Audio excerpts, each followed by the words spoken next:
while I had the steering column out. Just said I'd take a quick clip of what I'd done a while back there when fitting the O2A gearbox. Convert to hydraulic clutch. This is like a standard off-the-shelf clutch master cylinder.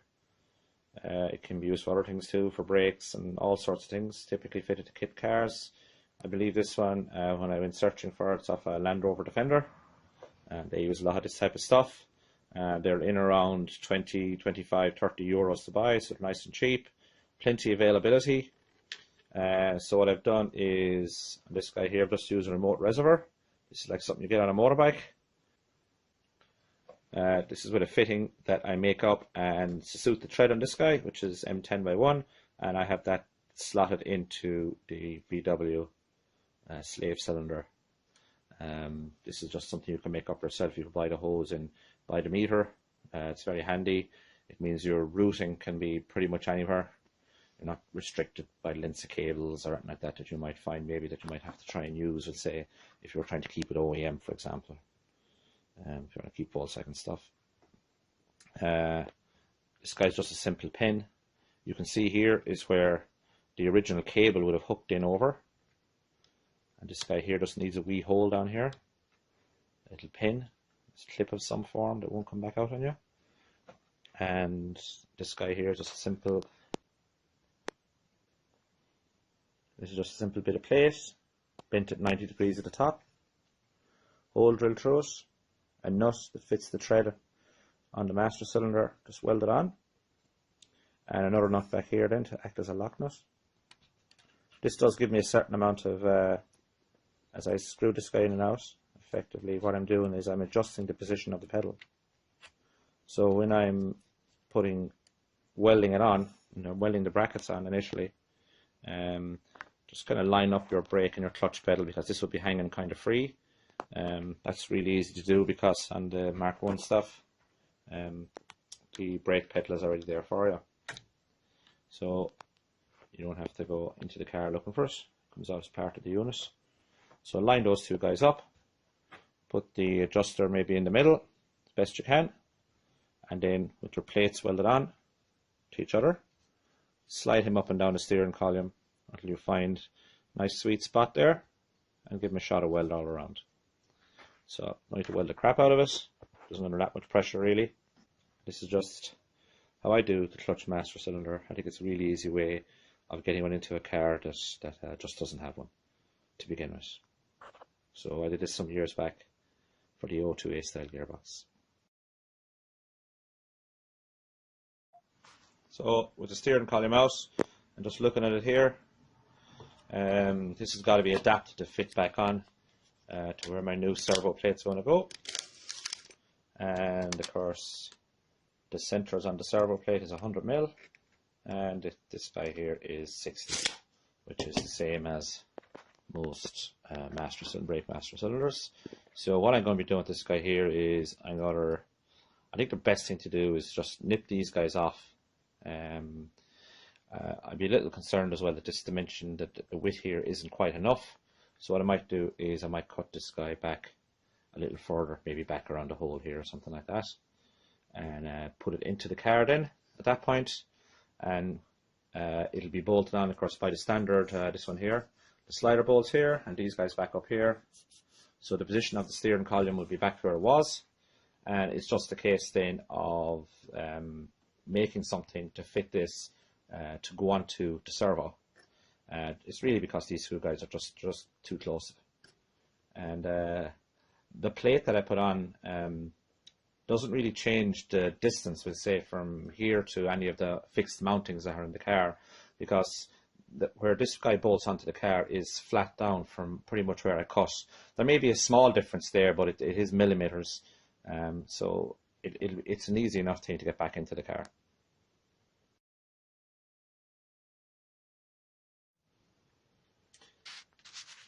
Nice GTI there. I've got my steering column back in, as you can see in the picture. Everything is kind of pulled up out of the way into getting burnt. And I'm back in here, and I've got the servo bolted up. I've cleaned down the welds with a flappy wheel, and I've welded in on the inside as well as much as I can get access to, just to kind of double weld it from both inside and outside. The metal on the bulkhead is quite light and thin, so getting penetration on the weld isn't really the issue. I suppose it's so light that it's actually hard to stop it, as in like blowing holes in the weld. So, but just running around the inside as well, just kind of, I suppose, doubles up on things, just make things neat. I've made some brackets here into the shot here. At the minute I've just got them tacked onto the steering column, framing, I suppose. You can kind of see where I'm going to there. And I have something similar done on the other side. Just have to make a little step on it, because of course there is a wee difference.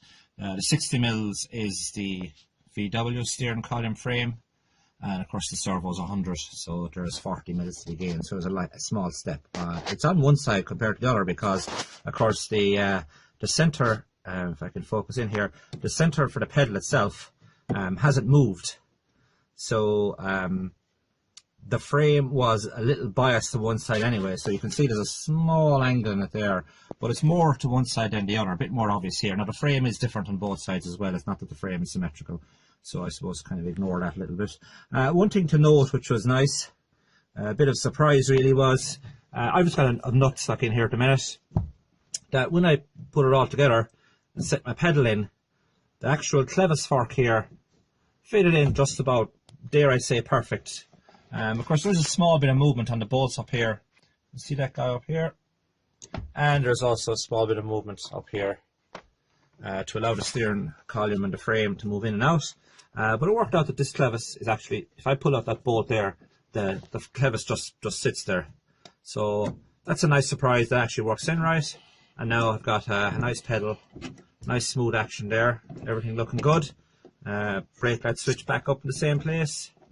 Everything is fine. So my plan is now to remove this guy, finish the welding here and the welding on the far side, and maybe a little bit of plate on top just to kind of join those two guys together. And before I'm going to do that is I'm going to put in my accelerator pedal, because now I've got my clutch and brake pedal at a nice height here, and I'm going to try and hold in the accelerator pedal and see where that mounts up to. So I'm expecting it to the framework that I've made, little bracket I've made, to weld up in here someplace in around here. But I'll have to see how that works out, yes. So I'll give that a go next, I think, and go from there.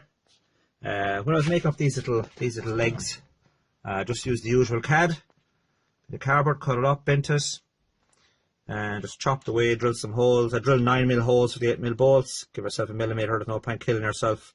You need to take this thing back out again to give it a shot of paint. And have a quick look now at the bulkhead, just to see what it looks like at the front. So back in the engine bay, and just showing a shot of the servo fitted in. That's our bolted in now. There's ample room here in the rain tray. That's this model servo. There is slightly larger ones out there as well, which will fit too. Just a little bit closer. You can see a little bit of discoloration around here. Now that was from welding on the inside, in the metal here. It's just the heat coming through the welds. So I think I'm finished grinding out here, and I'm not going to grind any more to weld off. I mean, there's no point grinding to the point where it gets weak. So I think a bit of Schultz, maybe a bit of thick paint and stuff will cover all that up. It's amazing sometimes when you paint something, how suddenly it looks okay, presentable. So just out of a curiosity shot there, if we look here at the top of the strut tower, so going from the center here, going straight across the other one, you can use the bar down here as a guide. You can see the distance you have there to put the master cylinder in. So there's quite a big distance there. So when I was measuring up the Sirocco, as a reference, I was using this edge of the bolt here. I was saying to myself, well, if I can get it to that the master goes no further on the reservoir than this edge of the bolt, the engine will fit in no problem. So you can see that gives me roughly where my hand is there, which is absolutely heaps to fit on a master cylinder and a little reservoir there. Of course, the reservoir could be remote as well. Nothing stopping someone mounting the reservoirs back up here somewhere if they wanted to, depending on what master you want to use. I might stick with the Renault one, Renault Peugeot. They're both same thing because it's aluminium. Both have 4 holes, so I can use the cross-link brakes that VW used. We'll stick with that. I will put back in my Wilwood valves, reducing the pressure to the rear axle. I'm going to make up this little piece in here and smoothing that out there. You can see the reason you need to cut this out really is because you just can't get the servo in or out with it when it's back over here. This guy does curve in there pretty quickly after this, we have it cut, but it would originally. So I'm going to curve it in a little bit more and build that up there. That'd be just a simple enough piece, really. Okay, got the pedal mounted in. It's just tacked up for the minute, so just to get a position right. Oh, nice. Oh, yeah. That's working nice there. I think it's time for a quick trial.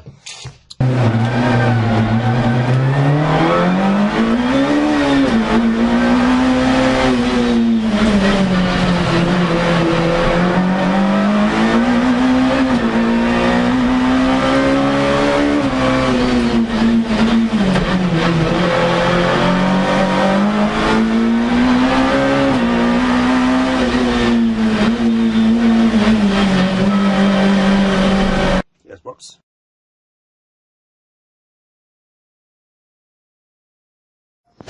I've got the steering rack removed.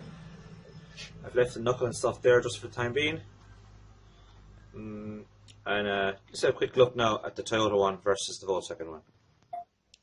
So here we have the Toyota versus the Volkswagen steering racks.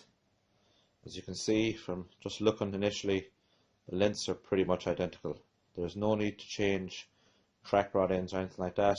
The Toyota ones don't fit absolutely perfectly into the Volkswagen control arms or steering linkage where the ball joints go, but they fit plenty good.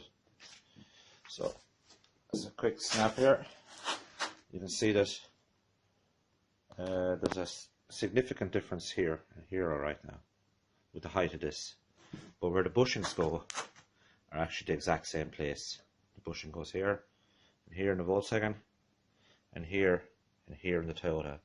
I've just got the bushing just removed at the minute, just so you can see. This one's off, it's upside down there now, but it's a 97 Starlet. And here I have the two fittings here for putting in some oil pressure. And you can't use the brackets from the Volkswagen one on the Toyota one, because I think you can probably spot that the bushings are quite significantly different. And as well as that, the Toyota one has got these flats as well, just like the Volkswagen one, but the flats are in a different location from an angle point of view.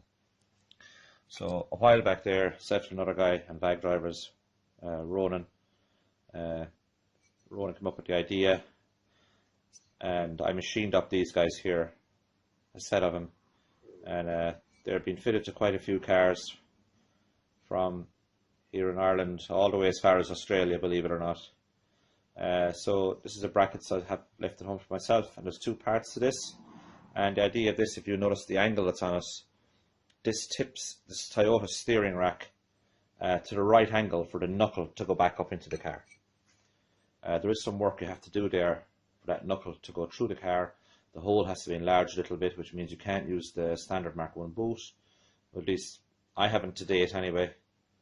And ways of increasing the hole diameter, I think the cleanest way really is to tack a piece of metal into the existing hole, mark up the center again, just get a big hole saw and go right the way through. Or you could die grind it or angle grind it, or there's all sorts of ways of doing it, I suppose. There's no right or wrong way or anything like that. As part of the bracket here I have, you need this little piece here, and get it back into focus. You need this little piece here, and this little piece acts as a wedge. The cut of the material is taken from here, as you can, if you can see it, is on the Volkswagen car itself. There's two little dimples bulging out of the car where this fits in, and that will be at the back of the bushings.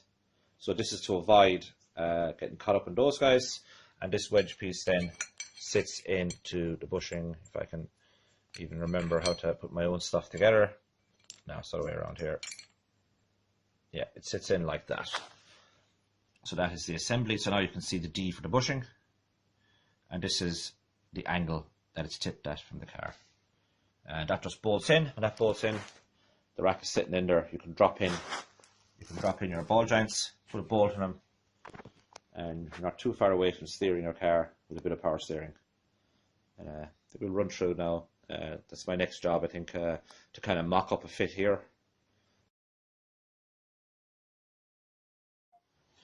Now the start of steering rack bolted in. You can see it looks like it should be there really.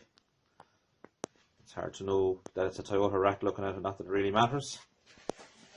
Let's give a quick closer look here now at the little aluminium brackets. Let's get the focus up a little better. I think you could just about see now where the little wedge fits in the back here. Just about see the wedge there. That's the wedge. This is the thicker part of the wedge. The thinner part's at the bottom, and the bracket's bolted in there.